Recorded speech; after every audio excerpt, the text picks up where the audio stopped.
ಕನ್ನಡಿಗರಿಗೆಲ್ಲ ಈ ಕನ್ನಡಿಗನ ನಮಸ್ಕಾರ. ನಾನು ರಾಘವೇಂದ್ರ ಹೆಗಡೆ. ಹುಟ್ಟಿದ್ದು ಕರಾವಳಿಯಲ್ಲಿ, ಬೆಳೆದದ್ದು ಕರ್ನಾಟಕ ಸರ್ಕಾರದ ಆಶ್ರಮ ಶಾಲೆಯಲ್ಲಿ. 10ನೇ ತರಗತಿ ಓದಿ ವೈಯಕ್ತಿಕ ಜೀವನಕ್ಕಾಗಿ ಮುಂಬೈಗೆ ಬಂದಿದ್ದೀನಿ.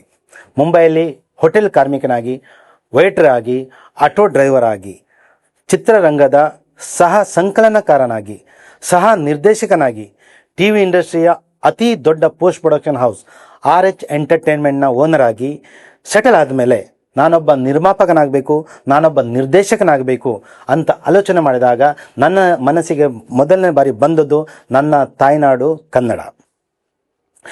ಆಮೇಲೆ ನಾನು ಕನ್ನಡದ super star challenging star Darshan ಅವ್ರನ್ನ ಭೇಟಿ ಮಾಡಿ ಅವರು ನನ್ನ ನನಸು ಆಗುವ ಹಾಗೆ ಒಂದು ಜಗ್ಗುದ ಚಿತ್ರ ರೆಡಿ ಮಾಡಿ ಕೊಟ್ಟರು.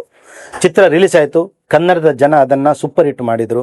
ಕನ್ನಡದ ಕೋಟಿಗಟ್ಟಲೆ ಜನ ನನ್ನ ಒಬ್ಬ ನಿರ್ದೇಶಕ ಅಂತ ಗುರುತಿಸ್ಪಟ್ಟಕ್ಕೆ ಸಹಾಯ ಮಾಡಿದರು. ಅವರ ನನ್ನ ಆಶೀರ್ವಾದ ಸಿಕ್ತು.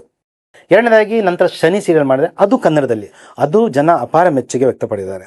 ಆಮೇಲೆ ಮೂರನೇದಾಗಿ ನಾನು ಮಹಾಕಾಳಿ ಸೀರಿಯಲ್ ಮಾಡಿದೆ, ಅದನ್ನು ಜನ ತುಂಬ ಮೆಚ್ಚುಗೆ ಪಡೆದಿದ್ದಾರೆ. ಆಮೇಲೆ ಎರಡನೇ ಚಿತ್ರ ಮಾಡಬೇಕು ಅಂತ ಧ್ರುವ ಸರ್ಜರಿಗೆ ಹಣ ಕೊಟ್ಟು ಕತೆ ಎಲ್ಲ ಓಕೆ ಆಗಿ, ಕೆಲವೊಂದು ಕಥೆಯಲ್ಲಿ ಕರೆಕ್ಷನ್ ಇತ್ತು, ಅವ್ರದ್ದು ಇಂಟರ್ವ್ಯೂ ತನಕ ಓಕೆ, ಇಂಟರ್ವ್ಯೂನ ಕರೆಕ್ಷನ್ ಮಾಡಿ ಇದೆಲ್ಲ ನಡೀತಿತ್ತು. ಆವಾಗ ಧ್ರುವ ಸರ್ಜ್ ಅವರು ಹೇಳ್ತಾರೆ, ರಘು ನನಗೆ ಕೇಳಿ ಮುಗಿಸ್ಬೇಕು, ಒಂದು ಕಮಿಟ್ಮೆಂಟ್ ಇದೆ, ನೆಕ್ಸ್ಟ್ ಮಾಡೋಣ. ನಾನೆಂದರೆ ಓಕೆ ಸರ್. ಆವಾಗ ಮುಗಿತಾ ಒಂದು 8 ವರ್ಷ ವೇಸ್ಟ್ ಆಯಿತು. ಓಕೆ, 8 ವರ್ಷ ಆದಮೇಲೆ ಒಂದು ದಿನ ಅಮರನ್ ಅಂತ ತಮಿಳ್ ಪಿಕ್ಚರ್ ರಿಲೀಸ್ ಆಗುತ್ತೆ. ಅವ್ರು ಹೇಳಿದ್ರು, ರಘು ನಮ್ಮ IMS ಸೋಲ್ಜರ್ನ 60-70% ಅಮರಲ್ಲಿ ಬಂದಿದೆ. ನಾನು ಓಕೆ ಸರ್, ಈಗ ಅದನ್ನು ಕ್ಯಾನ್ಸಲ್ ಮಾಡೋಣ. ಮತ್ತು ಅವರೇ ಒಂದು ರೈಟರ್ ಕೊಟ್ಟರು, ಕತೆ ಎಲ್ಲ ಬರೆದಾಯಿತು, ಓಕೆನೂ ಆಯಿತು. ಅದು ಕನ್ನಡದಲ್ಲಿ ಇದೆ ಬೋನಸ್ ಸ್ಕ್ರಿಪ್ಟ್. ಆವಾಗ ಏನಾಯ್ತಂದರೆ 4 ಫೆಬ್ರವರಿ 2025 ಧ್ರುವ ಸರ್ಜಾ ನನಗೆ ಹೇಳ್ತಾರೆ, ಒಂದು ಸಲ ನಾವು 4 ಸೀಸನ್ ಹೋಟ್ಲಲ್ಲಿ ಬೆಂಗಳೂರಲ್ಲಿ ಸಿಗೋಣ. ಆವಾಗ ಅರ್ಜುನ್ ಸರ್ಜರು ಬಂದಿದ್ದರು, ಧ್ರುವ ಸರ್ಜಾ ಸರ್ ಇದ್ದರು. ರಘು ನೀನು ಯಾವ ಮಟ್ಟಕ್ಕೆ ಪಿಕ್ಚರ್ ಮಾಡ್ತೀರಾ? ನಾನು ಹೇಳಿದೆ, ಸರ್ ಚಿತ್ರರಂಗಿಗೆ ಏನು ಬೇಕಂದು ಮಾಡ್ತೀನಿ. ಇಲ್ಲ ನೀವು ಕನ್ನಡ ಸಿನಿಮಾ ಮಾಡ್ತೀರಾ ಅಥವಾ ಪ್ಯಾನ್ ಇಂಡಿಯಾ ಮಾಡ್ತೀರಾ? ನಾನು ಸರ್ ಕನ್ನಡ ಪಿಕ್ಚರ್ ಮಾಡ್ತೀನಿ, ಪ್ಯಾನ್ ಇಂಡಿಯಾ ಮಾಡೋದು ಬೇಡ ಸರ್, ತುಂಬ ಖರ್ಚಾಗುತ್ತೆ, ವೇಸ್ಟ್ ಆಗುತ್ತೆ ಅಂತ ನಾನು ಹೇಳಿದೆ.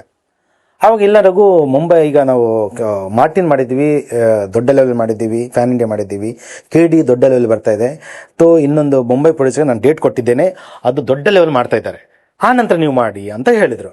ಆವಾಗ ನಾನು ಹೇಳಿದೆ, ಸರ್ 8 ವರ್ಷ ವೇಸ್ಟ್ ಆಯಿತು, ಇನ್ನು ಒಂದು ಪಿಕ್ಚರ್ ಮಾಡೋಕ್ಕೆ ನಿಮಗೆ 4 ವರ್ಷ ಬೇಕು, 8 4 12 ವರ್ಷ. ಈ ಮಧ್ಯ ನನಗೆ ಹೈದರಾಬಾದ್ನ ಒಂದು ಪ್ರೊಡಕ್ಷನ್ ಹೌಸ್ ಇದೆ. ಅವ್ರು ಹೇಳ್ತಾರೆ, ನಿಮ್ಮ ಮುಂಚೆ ನಾನು ಹಣ ಕೊಟ್ಟಿದ್ದೀನಿ, ಪೀಪಲ್ಸ್ ಮೆಂಡಿ ಅಂತ ಕಂಪನಿ ಹೆಸರು. ಅವರೊಂದು ನೋಟಿಸ್ ಕಳಿಸ್ತಾರೆ, ನೀವು ಪಿಕ್ಚರ್ ಮಾಡಬಾರ್ದು, ನಮ್ಮ ಪಿಕ್ಚರ್ ಮುಗಿಯೋ ತನಕ ನೀವು ಪಿಕ್ಚರ್ ಮಾಡುವಂಗಿಲ್ಲ. ಆವಾಗ ನಾನು ಕ್ಯಾಲ್ಕುಲೇಷನ್ ಮಾಡಿದೆ, 4 ವರ್ಷ ಅಂದರೆ 12, ಇನ್ನೊಂದು 3 ವರ್ಷ, 15-16 ವರ್ಷ ವೇಸ್ಟು. ಅದಕ್ಕೆ ನಾನು ಅವರಿಗೆ ಆ್ಯಸ್ ಪರ್ ಲಾ ನಾನು ಅವರಿಗೆ ಕೋರ್ಟ್ ನೋಟ್ ಕಳಿಸಿದೆ, ಸರ್ ನನ್ನ ಹಣ ರಿಟರ್ನ್ ಕೊಡಿ, ನಾನೇನು ಎಕ್ಸ್ಟ್ರಾ ಹಣ ಕೇಳ್ತಾ ಇಲ್ಲ, ಏನು ಎಗ್ರಿಮೆಂಟಲ್ಲಿ ಬರೆದಿದೆ ಆ ಎಗ್ರಿಮೆಂಟು ಬೇಕಾದ್ರೆ ನಾನು ಮಾಧ್ಯಮದಲ್ಲಿ ಕೊಡೋಕ್ಕೆ ಸಿದ್ಧ, ಅದರಲ್ಲಿ ಬರೆದಿದೆ, ಆ ಪ್ರಕಾರ ನಾನು ಹಣದ ಕೇಳ್ತೇನೆ. ನಾನು ಎಕ್ಸ್ಟ್ರಾ ಹಣ, ಈಗ ಅವರು ಅಶ್ವಿನಿಗೆ ಸಾಧ್ಯ ಇದೆಲ್ಲ ಗೊತ್ತಿಲ್ಲ, ನಮ್ಮ ಮತ್ತು ಧ್ರುವ ಸರ್ಜಾ ನಡುವೆ ಏನು ಮಾತಾಗಿದೆ ಅಂತ. ಅಶ್ವಿನಿ ಅವರು 2025 15 ಜೂನ್ ನಂತರ ನನಗೆ ಪರಿಚಯ, ಅದರ ಮುಂಚೆ ಅವರ ಸಂಭಾಷಣೆ ಯಾವಾಗೂ ಆಗಿಲ್ಲ. ನಾನು ಏನು ಮಾತುಕತಿದ್ರು ಧ್ರುವ ಸರ್ಜಾ ಅಂತಲೇ ಮಾತಾಡ್ತಿದ್ದೆ. ಅವ್ರು ಹೇಳ್ತಿದ್ರು, ಕೊಡ್ತೇನೆ ರಘು, ಆಗುತ್ತೆ. ಇವಾಗ ನಾನು ಡೇಟ್ ಪೋಸ್ಟ್ಪೋಂಡ್ ಆದಾಗ ನಾನು ಇನ್ನು ವೆಯ್ಟ್ ಮಾಡೋದು ಒಳ್ಳೆಯದಲ್ಲ, ಅದಕ್ಕೆ ನಾನು ನೋಟಿಸ್ ಕಳಿಸಿದ್ದೇನೆ. ಆವಾಗ ನೋಟಿಸ್ ಕಳಿಸಿದ ಮೇಲೆ ಈಗ ಏನಾಗಿದೆ, ನನ್ನ ಇವರೆಲ್ಲ ಕನ್ನಡ ವಿರೋಧಿ ಅಂತ ಹೇಳಕ್ಕೆ ಶುರು ಮಾಡಿದ್ದಾರೆ. ನಾನು ಕನ್ನಡ ವಿರೋಧಿ ಅಲ್ಲ. ಅವ್ರು ಹೇಳ್ತಾರೆ ತಮಿಳ್ ಪಿಕ್ಚರ್ ಮಾಡಬೇಕು, ತೆಲುಗು ಪಿಕ್ಚರ್ ಮಾಡಬೇಕು ಅಂತ ಹೇಳ್ತಾರೆ. ತೆಲುಗು ಚಿತ್ರ ಮಾಡೋದಾದರೆ ನಾನು ಕನ್ನಡ ಆ್ಯಕ್ಟರ್ನ ಯಾಕೆ ಸೈನ್ ಮಾಡ್ತೀನಿ, ತೆಲುಗು ಆ್ಯಕ್ಟರ್ನ ಸೈನ್ ಮಾಡ್ತೀನಿ ಅಲ್ವಾ? ಅದಕ್ಕೆ ಅದಲ್ಲದೆ ಒಂದು ಅಗ್ರಿಮೆಂಟ್ ಇದೆ, ನಂದು ಧ್ರುವ ಸರ್ಜಾರ ಮಧ್ಯೆ ಒಂದು ಅಗ್ರಿಮೆಂಟ್ ಇದೆ. ಆ ಅಗ್ರಿಮೆಂಟಲ್ಲಿ ಕಂಪ್ಲೀಟಾಗಿ ಬರೆದಿದೆ, IMS ಸೋಲ್ಜರ್ ಕನ್ನಡ ಚಿತ್ರ ಅಂತ ಕ್ಲಿಯರಾಗಿ ಬರೆದಿದೆ. ಅದರಲ್ಲಿ ಎಲ್ಲೂ ತೆಲುಗು ಮೆನ್ಷನ್ ಮಾಡಿಲ್ಲ. ನಾನು ಹೇಳಲಿಲ್ಲ, ಯಾಕೆ ನಾನು ಕನ್ನಡ ಚಿತ್ರರಂಗಕ್ಕೆ ಬಂದಿದ್ದೀನಿ. ಈ ಲಾಂಚ್ ಆಗಿರೋದು ನನ್ನ ಕನ್ನಡ ಚಿತ್ರರಂಗದಲ್ಲಿ.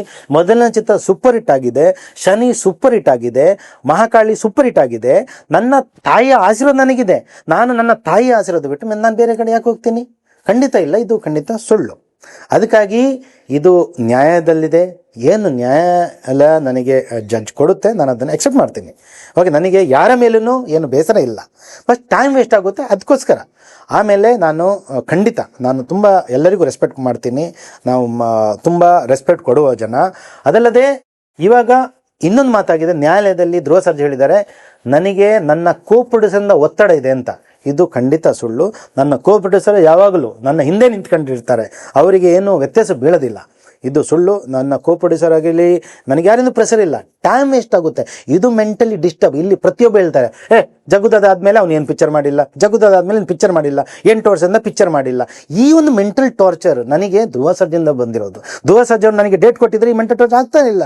ನಾನು 8 ವರ್ಷದಲ್ಲಿ 4 ಪಿಕ್ಚರ್ ಮಾಡ್ತಿದ್ದೆ ಸರ್. ಪಿಕ್ಚರ್ ಹಿಟ್ಟು ಫ್ಲಾಪ್ ಅದು ಡಿಫ್ರೆಂಟ್. ಫಿಲ್ಮ್ ಮಾಡ್ತಿದ್ದೆ ನಾನು, ಏನೋ ಇರಲಿ ಫಿಲ್ಮ್ ಮಾಡ್ತಿದ್ದೆ, ನನ್ನ ಬಿಸ್ನೆಸ್ ಅದು. ಏನು ಮಾಡಿಲ್ಲ, ವೇಸ್ಟ್ ಆಗಿದೆ ಟೈಮ್. ಆ ಡಿಪ್ರೆಷನ್, ಆ ತಲೆನೋವು, ಅದು ಒಂದು ಇನ್ಸಲ್ಟ್. ಪ್ರತಿಯೊಬ್ಬ ಹೇಳ್ತಾನೆ ಜಗ್ಗುದಾದ್ಮೇಲೆ ಖಾಲಿ ಕೂತಿದ್ದಾನೆ, ಜಗ್ಗುದಾದ್ಮೇಲೆ ಖಾಲಿ ಕೂತಿದ್ದಾನೆ. ಈಗ ನನ್ನ ಬಿಸ್ನೆಸ್ ಇದೆ ಮುಂಬೈಲಿ, ನಡೆಯುತ್ತೆ.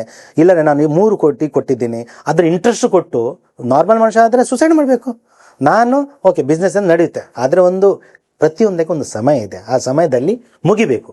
ಆ ಸಮಯದ ಮುಗಿದೆ ಅಂದರೆ ವೇಸ್ಟ್. ಅದಕ್ಕೋಸ್ಕರನೇ ನಾನು ಈ ಮಾತನ್ನು ಜನರಿಗೆ ಹೇಳೋಕ್ಕೆ ಇಷ್ಟಪಡ್ತೀನಿ. ನಾನು ಕನ್ನಡ ವಿರೋಧಿ ಅಲ್ಲ. ಕನ್ನಡ ನನ್ನ ತಾಯಿ, ಕನ್ನಡವೇ ನನ್ನ ಮಾತೃಭಾಷೆ. ಕನ್ನಡಕ್ಕೋಸ್ಕರ ಯಾರಾದರೂ ನನಗೆ ಏನಾದರೂ ಹೇಳಿದರೆ ಅದು ನನ್ನ ತಾಯಿಯ ಇನ್ಸಲ್ಟ್ ಮಾಡಿದ ಹಾಗೆ. ನಾನು ಪ್ರಪಂಚದ ಯಾವುದೇ ಭಾಗದಲ್ಲಿ ಇದ್ದರೆ ನಾನು ಕನ್ನಡದವನೇ ಆಗಿರುತ್ತೇನೆ. ಜೈ ಕರ್ನಾಟಕ. ನಮಸ್ಕಾರ.